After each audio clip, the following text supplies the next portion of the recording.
Cut short by disease, famine, or hacked-off limbs, life in the Middle Ages was usually a short and miserable affair, often ending in excruciating pain.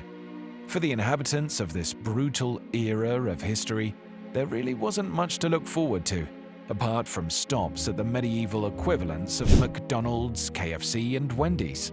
Long thought an invention of 20th century capitalism, cheap on-the-go grub actually dates back to as early as the 1170s, when an establishment known as the Public Coquina, operating on the banks of the River Thames in London, served a delectable mix of ready-to-eat meat, game, fish, and poultry dishes to everyone from rich knights and foreign travellers to the downtrodden and poor.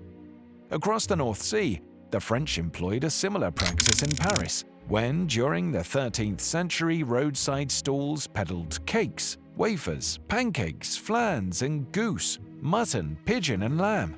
On the other side of the globe, even the Chinese couldn't resist, with accounts from the 1200s chronicling how vendors sold warming blood soup to peasants from cauldrons and storefronts open till late. Pretty much everywhere then, a mind-boggling array of lip-smacking tidbits and treats could be found on every body-strewn street corner, and many of them are surprisingly familiar. Pie. A staple since the ancient Egyptians, humans have been stuffing themselves with pie since the beginning of civilization and will likely continue to do so until the earth has been turned to mush, which actually might make a great pie filling. In the early days, these puffed pleasures were not meant for consumption, but were instead used as airtight containers to preserve meat for long sea voyages. They were also valuable space savers on cramped vessels because they could be stacked up, thus bypassing the need to bring additional livestock on board. As Europeans began expanding to lands beyond their own, pies became much more appetizing as people discovered that sugar and spice made them twice as nice. Knights returning from the Holy Land in the Middle East laden with exotic new spices created one of the first of these brand new sweets. The first recipe for apple pie, traced back to England in 1381, contains apple, figs, raisins, pears, and saffron.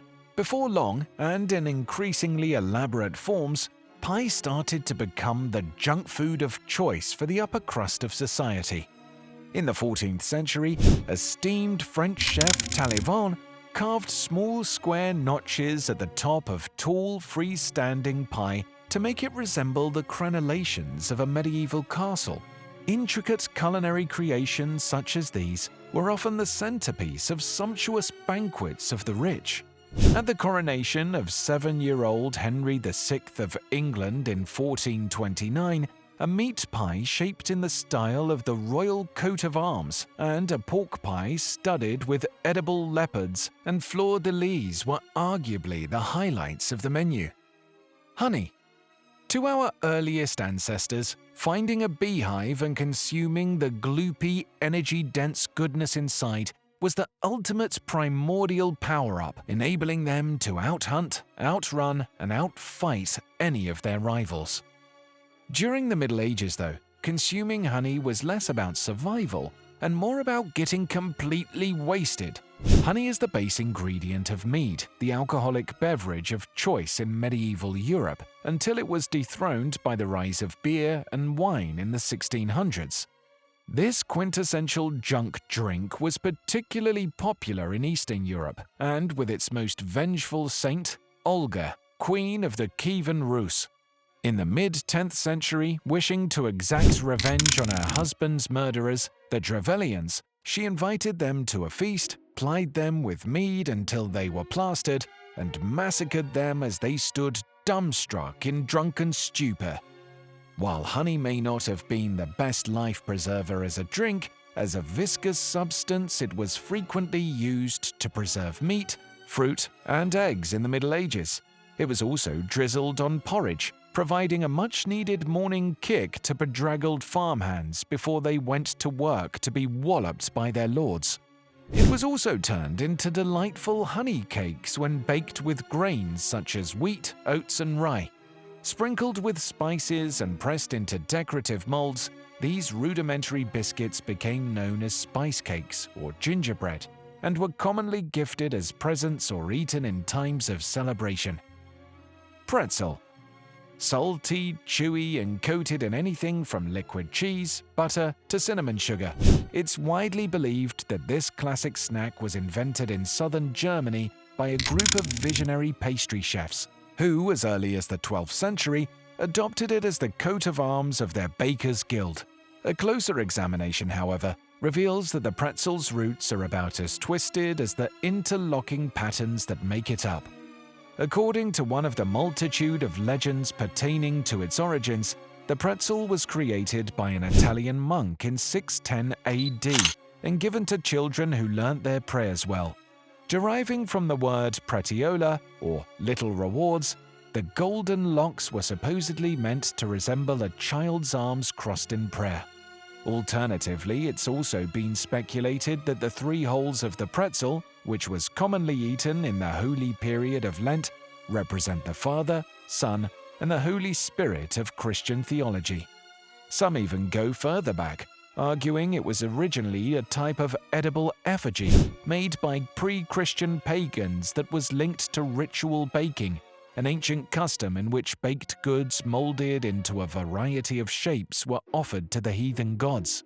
Viewed within this framework, the pretzel may actually be a double noose, in a symbolic sense of course, unless the executioner just wanted a cheap laugh at half the price. Nevertheless, the pretzel was a popular treat in medieval times, often looped around poles in shop windows to attract hungry customers, or to taunt starving peasants. Guys, if you're enjoying this video, please give the video a like. Apparently, it really helps the channel grow. Thanks. Let's get back into the video. Waffle. Piled up with ice cream, lashings of chocolate sauce, bacon or chicken, and bedizened with candied cherries, sugar, sprinkles, and more, the decadence of the modern-day waffle would have stunned early medieval observers, more used to choking down a dull mixture of grain flour and water so bland it makes vanilla ice cream seem like one of the premier achievements of modern civilization. The earliest waffles, obelios, were dreamt up by the ancient Greeks who prepared them by placing 2 roasted flat cakes in between metal plates attached to a wooden handle. Later, in medieval times, the plates were engraved with custom designs depicting biblical scenes, crosses, and other religious icons to make oublis. This was a type of holy wafer eaten during communion or as a symbolic final blessing after meals that was about as stimulating as gagging down a hunk of moldy old dough. It was only the importation of new and exciting ingredients from the Middle East to Europe as a result of the Crusades that the oublis started to become mouth-wateringly delicious instead of sucking all the water out of the mouth. From the 11th century onwards, tastier variations, leavened with honey, orange blossom water, and sugar began to emerge, and by 1270, they were so popular that the Oubliers Guild entrusted with overseeing quality was formed. In the 13th century, they were given a further cosmetic makeover as metal workers started to fashion their own wafer irons with the familiar gridlock pattern we all know and love today. Ice cream. Needing a constant temperature of at least -12 degrees Celsius or 10 degrees Fahrenheit just to keep physically stable, ice cream is the spoiled princess of the junk food family, requiring constant high maintenance to prevent sudden meltdown.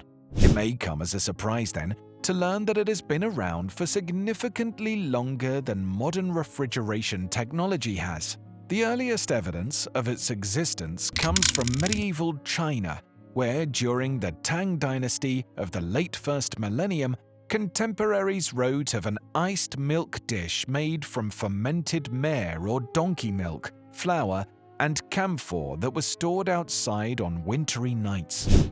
Since at least the 13th century, the Arabs were also keen imbibers of the frosty refreshment called sherbet, which was flavored with fruits such as cherries and pomegranates, and dunked into snow in storehouses to keep cool.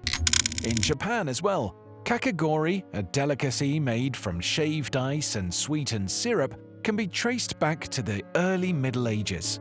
Exclusively eaten by the cream of society, it was made with natural ice blocks and stored in mountainside caves covered with silver sheets. Trailblazers of so many other sweet and salty vices, the Europeans were actually rather late to the ice cream scene, the first reference to it only appearing in the 17th century. For this, of course, they can be forgiven, for without them we wouldn't have pies, pretzels, and waffles to eat before our honey-soaked ice cream sundae, nor mead to wash it down.